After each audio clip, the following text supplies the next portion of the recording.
Until a couple of weeks ago, this family of North Wales self-confessed wasters never turned anything off, never took the bus, and never knowingly recycled. But in a life-changing experiment, they've had to get used to making their own energy. Go on, Toby, we need power. Finding food on their doorstep. It's like a lettuce from watercress. Cycling and recycling. Absolutely everything. Is that going to be recycled? Certainly, yeah. Wow. Tonight, as they enter the last leg of their journey into Greenland, Toby confronts his dad with some green home truths. We can make a small difference. If I'd wanted it, it'd be all right, wouldn't it? Maybe I'm just narrow-minded. Wow. Fern celebrates her birthday with an eco-makeover.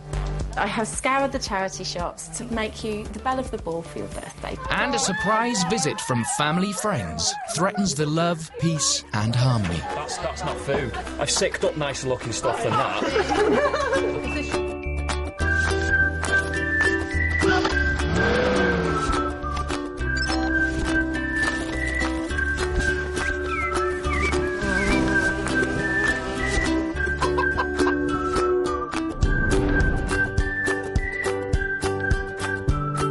In deepest rural mid-Wales is the Kyne Valley, just 10 miles from Welshpool and the new home of the Davis family from Holywell. Dad Tim, Mum Gaynor, Toby 14 and Fern 12. They've become the newest members of a community of over 200 people who live in a sustainable, self-sufficient world of their own making. And for the Davises, turning green has not been without its challenges.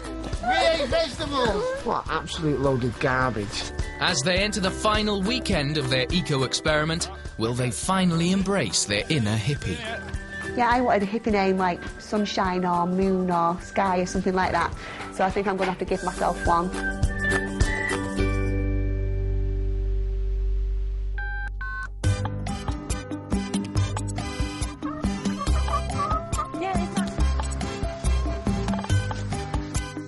Throughout their big green adventure, the Davis family have been relying on green energy and elbow grease to meet their day-to-day needs. And whilst that's been enough to provide for the important things in life such as laptops and mobile phones, it's been the basic modern home comforts we all take for granted that they miss the most. Well, the magic thing that I'm missing is like a washing machine so you can get your clothes clean. All this dirty washing is getting on my nerves now. I can't stand living in squalor like this. We take our electronic things for granted, really. Their bathroom yurt is also no substitute for an electric power shower, and the lack of hot water is getting Tim in a bit of a lather. Well, we're refusing to use the shower there. I've tried to have a shave this morning. I'm not shaving in cold water. You know, I'm not living like that. And as for the all-green ensuite compost toilet... That bit there, that wet puddle, as you're having a wee, it just starts coming out of the bottom bit. Not nice. So you're actually having a wee and it's actually coming out. I'm like, no, I couldn't stop. I was like, oh my God. Oh, so that put me off then. Yeah, it made me feel sick, that. You been for number 2 on it? Yeah. Yeah. But now it's stinking, there's flies everywhere. Yeah, and because it's not working. Apparently you need a fan in there, like a thing, what, does something. But we never had that. We'll give it a go. We engaged. It worked and it didn't smell and it didn't have wee on the floor. You have to put your pants up before you go in, and yeah, I'd still use it, but because it's broke, I'm not doing it.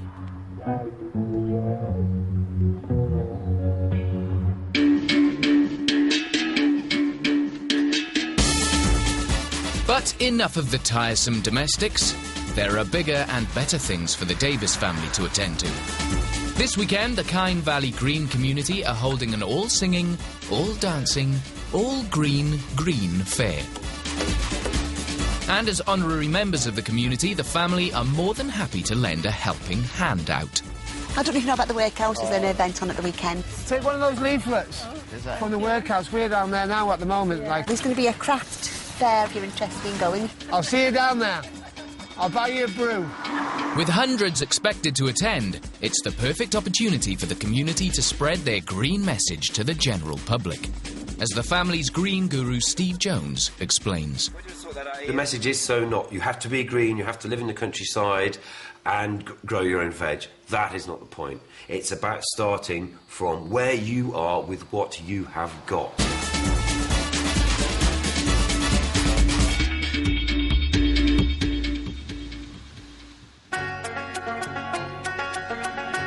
What community members Richie and Grace have got is a load of salvaged wood and a plastic toilet. And they're using it to build a communal compost loo fit to relieve a whole festival. When Steve brings the family along to explain its green credentials, Tim immediately spots what he believes is a glaring design fault. You want the public who are coming here to see all the arts and crafts and whatever you're going to put on. But if they need the loo, they're going to go to a green loo in there. Absolutely. I'm just hoping there's going to be some sides to it. Yeah. We've got an issue straight away. A little bit of a modesty arrangement. Well, we are working on that. This is still at an early stage of development. So, should we have a look at the system? Like the family's yurt loo, the communal toilet will be dry and won't use gallons of water to flush away whatever's dumped in it. It's based on an ancient design.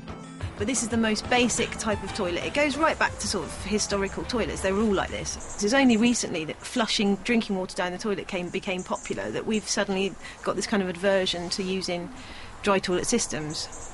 There's two kind of sides to this. There's one that you're making a resource that you can use. The other one is the huge water crisis that we're about to become part of.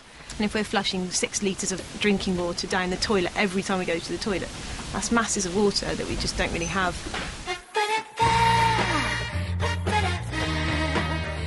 The Green Fair is not the only big event taking place this weekend. Today is also Fern's birthday, her 13th, and it promises to be a birthday with a difference for the new green teen. For starters, there'll be no off-the-shelf cake stuffed with additives and E-numbers. Instead, Toby and Gaynor have enlisted community member Lizzie to help them bake the perfect organic chocolate cake. First, with this chocolate, we're going to melt it in a pan. All right, OK. So all of these are going to go in there. And just in little squares? Yeah, you can just break it up. OK. And this is nice, organic, fair trade chocolate. Oh, that smells nice. OK, so admittedly 6 bars of chocolate, 3 packets of butter, 1 kilo of brown sugar and half a dozen eggs are a bit calorific. It's going to be massive. This is going to be a big cake, isn't it? It is. But come on, look on the bright side. At least it's all organic. I think I'm going to have to come with you, me. It makes you look like that. Right, should we put this cake in the oven? Here we go. That's going to take about an hour, but normally we smell it beforehand and... Yeah. Oh, right, OK.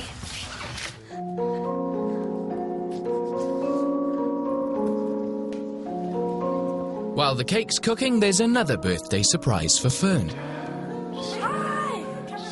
An eco-makeover with community member April. For your birthday, I have scoured the charity shops to find something that may put a smile on your face and may possibly make you the belle of the ball for your birthday. April is the community's queen of charity shop chic.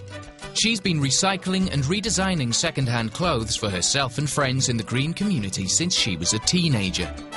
Her designer life is just a hobby, though. By day, April is a metal fabricator and welder. An average family like the Davises spends over £2,000 a year on brand new clothes. April wants to show the girls that a bit of make-do and mend with charity shop clothing is a fraction of that cost, completely green and just as funky. I like wearing unique clothes. I don't like looking the same as everyone else. That's just stupid. Well, you need never look the same as anyone else again. There we go. Yeah, and the inner lining. That's lovely jubbly. I don't really bother with clothes, to be honest with you. I just do practicality for me. I only get clothes when I need them. You know, I've got to feed the kids before I can dress myself, so the charity shops might become a bit more of an option for me. Over the sewing, discussion turns to claims that some suppliers to high street fashion chains use children in the developing world. I look at a T-shirt and see all the tiny sequins that have been sewn on by hand and think somewhere, for that to sell for £3, somewhere someone has spent hours not being paid to make something with that much detail. You just see a sequin top thinking, that's nice. A factory's done it with a load of women and sewing machines like you see on Coronation Street. You don't think of children doing it. I've heard of it, but I didn't think it still carried my on age as or much. smaller? Smaller. Well, like I 8 to this day didn't think that still went on as much. Obviously, I know it does because people get desperate and they send the children out to work, don't they? I didn't know that. Whilst the girls play dress-up, the boys are putting up tents for the Green Fair guests. Let's get this done, mate, and then we'll be in the good books. Might give us extra lentils. We always get the crap jobs. It's all right, Dad. Don't cry. I'm not crying. The boys are taking an almost deserved 5-minute breather, and Toby's getting greener and angrier. We could make a difference if everyone did it, but not everyone's doing it. You're sounding like some do-gooder now. Well, we can make a small difference if everyone did it. It'd be all right, wouldn't it? No, but everyone else ain't going to do it. We wouldn't have done it unless we'd been educated like this. Well, maybe we could educate a couple of people, couldn't we? And then if we're helping... Would that make your conscience feel better, would it? Maybe it would. Maybe I'm just narrow-minded. Wow. Even if we scratched an extra year, maybe that'd be an extra year we've got, isn't it? That someone could have. I mean, that your great-great-great-great-grandson could have. They could have an extra... It takes a massive change, doesn't it? Well, maybe you could get him an extra 10 minutes or something like that. Still. Interesting point, Toby.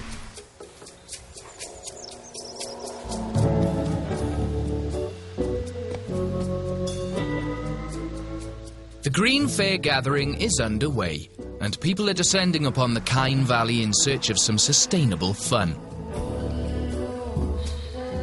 Tim and Toby are at the gates to give a hail and hearty welcome to the green guests. Go that way. Fantastic. Do it again, guys. Do you want me to show you how to do it? Are you okay? Or... No, you're okay. Yeah, mate. A large number appear to be arriving in cars, but surely not all of them can be running on sustainable energy. Richie's community compost toilet is coming along great guns. It's a 2-seater affair, with plenty of room to party.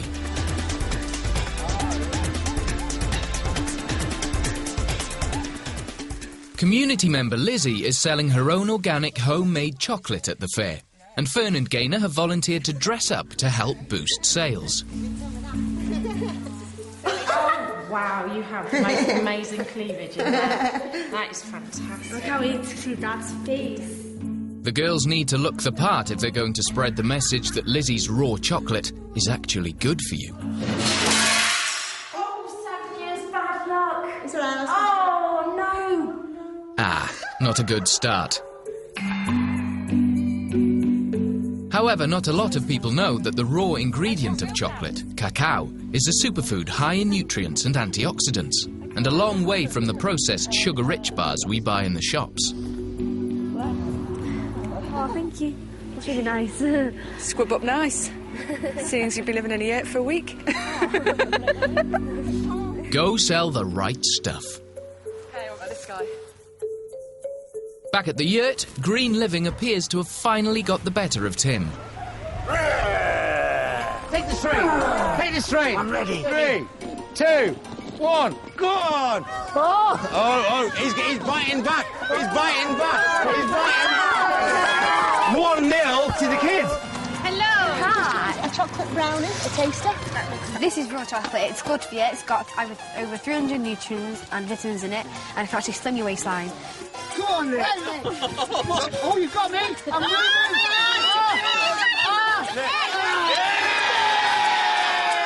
Hello there, can I tempt you into some healthy chocolate? I've only got big nose. So Oh, I've got the change. I have to get the welly on. the welly of change. Have I got to delve in? My name is Tim the Barbarian. Hi. Would you like to try some raw chocolate? Oh, that's nice, isn't it?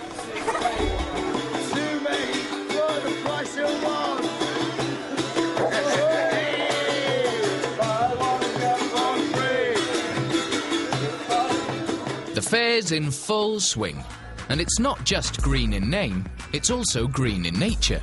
Completely run off clean ecotricity energy generated by wind, wave and sun power. There's even a solar power circus on site. Solar powered circus? Yeah, I'll chuck there's a wind generator and solar panels on the top, inverter. We can do our whole circus shows anywhere, you know, on a mountain, or don't need noisy generators, petrol generators. So everything that you do is all solar powered? Yeah. This is the only eco-powered circus in Wales. Their big top travels the country holding performances and doing workshops in circus skills, theatre, music and dance. 4 panels bolted up to the roof, and the wind jenny, and then that all comes down into the box bit. So we made this ourselves. So it's all like created and... Yeah, it's recycled basically. Right. And when they're out on the road, director James and his family live in the custom-built, salvaged and sustainable house truck. Doors out of skips, and windows out of skips, bits from very good car boots. Everybody here we meet here, I've always got like this knack of finding all these things, and you know, I've got unique skills, and just like getting everything together. Like, you come in here, it's gorgeous. Yeah. You know, you look outside, you see this big black box. You come in here, it's lovely. Looks really cosy. Yep. Wow.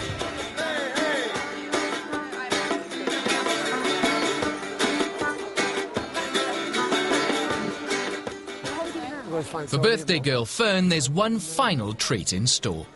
A birthday party in a pink, green yurt. Happy birthday to you.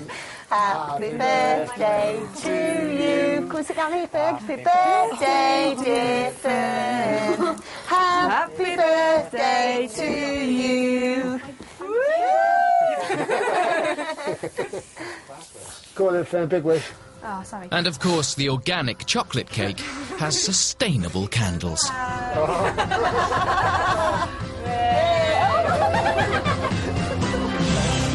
What better way to finish your birthday celebrations than a lovely glass of green bubbly? Non-alcoholic, of course.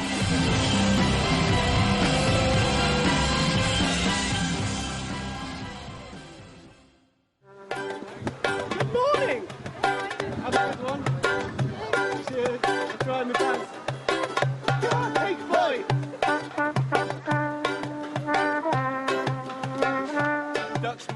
It's morning in Greenland. Everyone's slowly recovering from last night's frolics, and Fern's realised that there's a downside to festival life. Oh! I tried to sleep last night and all you could hear was like this person going, woo! Woo! All night, wasn't it? We didn't know whether it was a bird. Or a person. Or a person. And it's a person. Or a wild animal. Yeah. And then there was these bongos going off like boom, boom, boom, boom, boom. And so, and then there was this dog going, row, row, row, all night.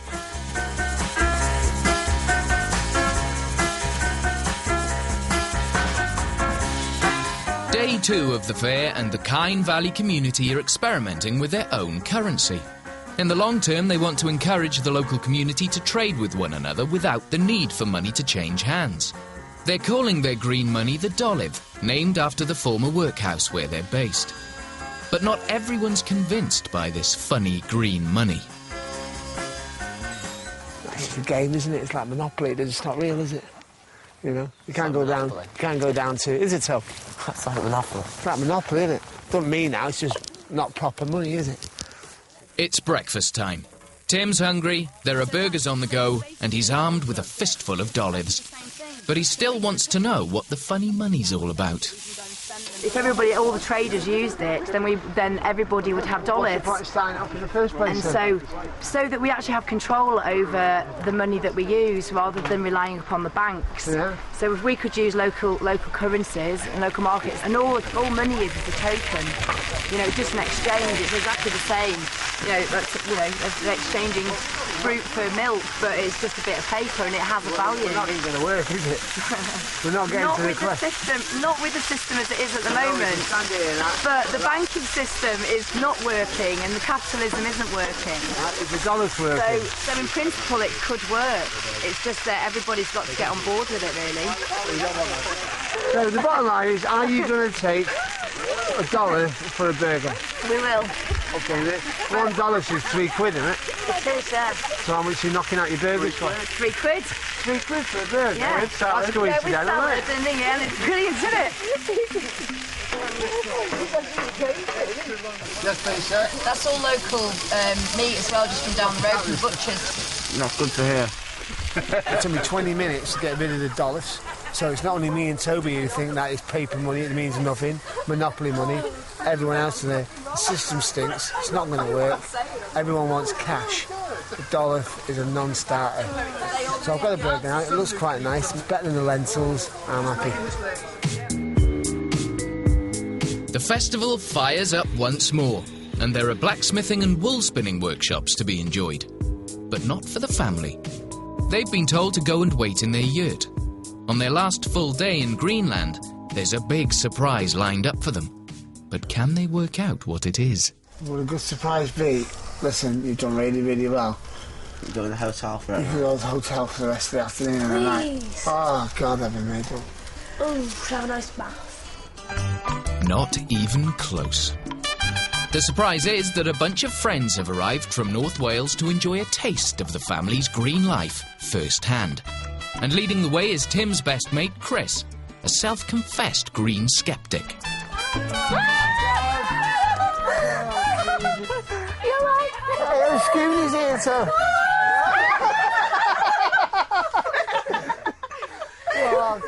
How many panic attacks have you had? None. Have you cried? Yeah, today, yes. Is that it? Yeah, today, yeah. There's a solar panel when the sun goes on, it makes electricity. And there's a bike on here, and you have to ride the bike to get straight in your house. So you were getting fit as well? Yeah. That's not even funny. You're better off standing in the rain. I might grow. I'll have a look round now. Some of the people you'll think weird, hippie, Scary. weird, strange. But then if you get to meet them, they might... But when you get to talk to them, they're really nice, well-educated people. No, that's pasta, isn't it? Oh, no, it's butter beans, isn't it? Butter beans. The friends are treated to an appetising green spread. But it's not to everyone's taste. Now that is my idea of health. That's not food. Well, not being funny, right? Some of that, I've sicked up nicer looking stuff than that. Well, you're hungry, Chris, you'll eat anything. And some of it's really nice. You've got to be open-minded, people. Oh, Take me home, please. Even I've had that at home. Hi, Steve. Here, Steve. Oh, wow, you got cake. I've come to the right place. Hiya. Hi, Steve, this is my best friend, Chris. Nice to meet you, Chris. Chris. Welcome to the workhouse. What are your first impressions? Have they told you what? Did you come here without any information at all? Or? Not my idea of a good time. Fair enough. Hey, we've had the best times here, haven't we, love? We've had an ace time. We don't want to go home. See for yourself. Yeah, if you'd like, do you have a bit of a wander about and have a bit of a look? Yeah, let's do it, eh? Nice one. Woo! Bring it on! Like a green Pied Piper, Steve leads everyone through the fair.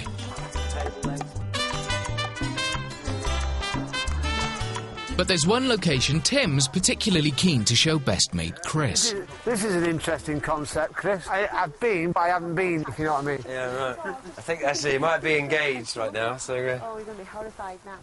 It's a really, really easy way to create a toilet without using water. And if you actually think about it, you know, we flush our toilets gallons a day of drinking water. But we're in Wales. Can't we just use rainwater? Well, that's a good point, and obviously we have got a lot of... It's got to be more hygienic than that, surely. Well, interestingly, possibly not. Why do you put poo in water? Perhaps it's smelling. And when you mix it with water, it actually it turns it into sewage, which is harder to deal with. And when it's actually dry, mixed with sawdust, composts and breaks down very, very easily. We can do it. That's fine for this, but... Sure. The reality is it's not practical. It's not going to work in real life, is it? There's a reason we've got sewers in this country. It's a system which has worked very well. It's a system which we started, I don't know, what, 150 years ago or something like that. But before that, we didn't have water closets and all that kind of system. And people used to die of dysentery. We did indeed, but we also because we didn't manage it right. Just this one thing gives you an idea of what we've been debating and and arguing over the sauce over all week. Because I don't agree with everything that Steve says. Sure. But I have taken on board some of the alternatives. And there is definitely things I've learned this week that do tie in to me in your life that we can use. And it's about all of Definitely. us. It's If about I do it, you do it. It's about everyone as individuals finding things that they can do and they feel comfortable with. Putting a brick in the top of the toilet would be much more easier, and I reckon that the majority of people would do that, wouldn't they?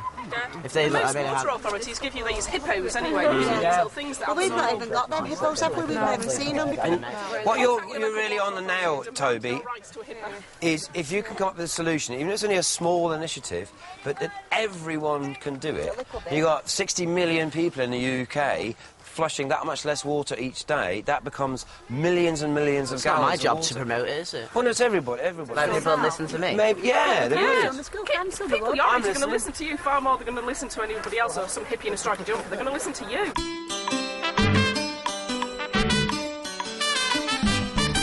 The majority of the country wouldn't find this as a normal way of life, surely. I don't, anyway. I like to consider myself reasonably normal, and I couldn't live here. I don't think I'd have lasted, well, I wouldn't have lasted as long as Tim and Gaynor and the kids did, so... But it's really not my cup of tea.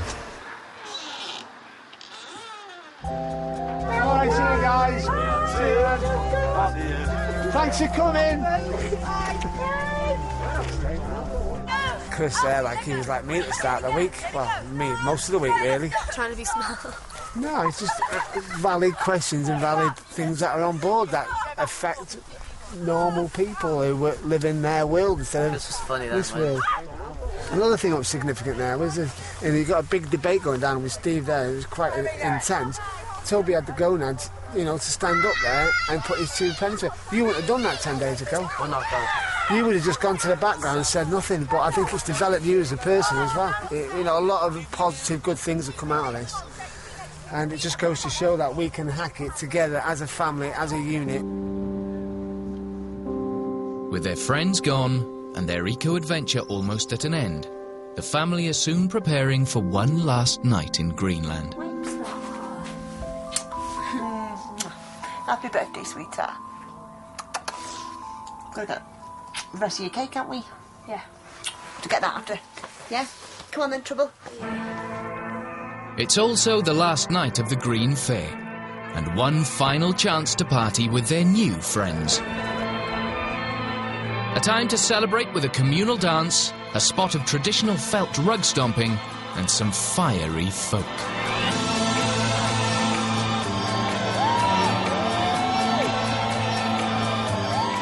Oh, she's casual.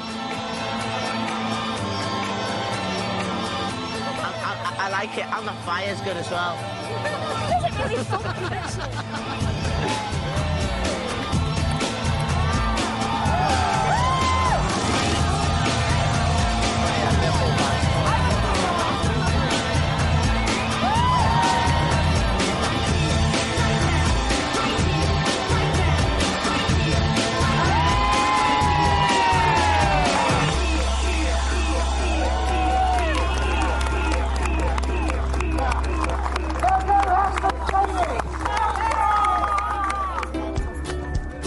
Next time on Changing Lives Going Green, aliens invade the Kyne Valley in search of human waste.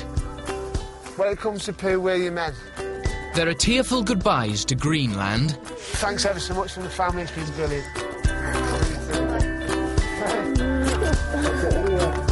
Horrified hellos to a brave new green world back home. I've just witnessed something really gross for the maggots. I feel ill now. And the family have a final surprise. I just want to get off the treadmill. You know, can't carry on the way it's going.